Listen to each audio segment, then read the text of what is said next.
Grabe naman sila. Ang daming alas, walang papa.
Sila mga kabudol, for the reason, hindi nila alam na ang ibabayad ko is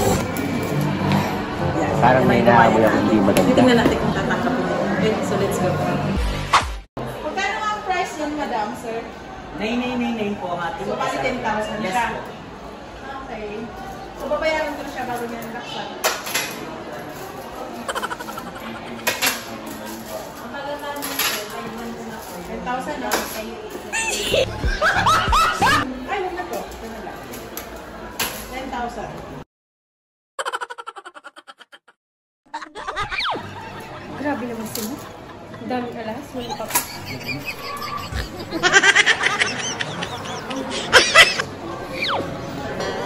Anong expression nila? Natatawa. Natatawa sila. So let's go.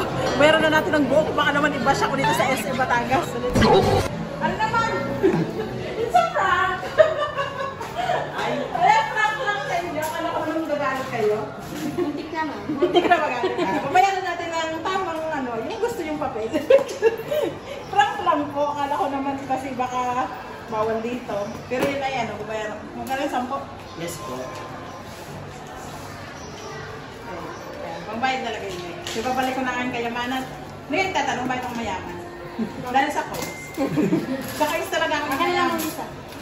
Ay, pag Jollibee na lang namin. So, ayan. 10. Mama, receive po, 10 po. So, ano, kung hahanap kayo ng cellphone, saan dapat kayo bibili ng mga gandang cellphone? Green Telcom po, SM Batangas. Meron tayo ditong Realme, Samsung, Oppo, Vivo. Lahat ng kailangan nyo. Mayroon din sila dito, may iPhone. Less price sila dito. So, ayan. Sa mga taga Batangas, sa mga followers ko dyan, kung naghahanap kayo natin nilang si Realme Justin Mortel. Tapos ako po naman sila. Like kami! So, ayan. Thank you! Chira ka! Ayan, okay na. Thank you! At syempre mga kabudol, pinalitan ko na nga yung dala kong coins at sobrang bigat naman talaga sa bag. Yun lang.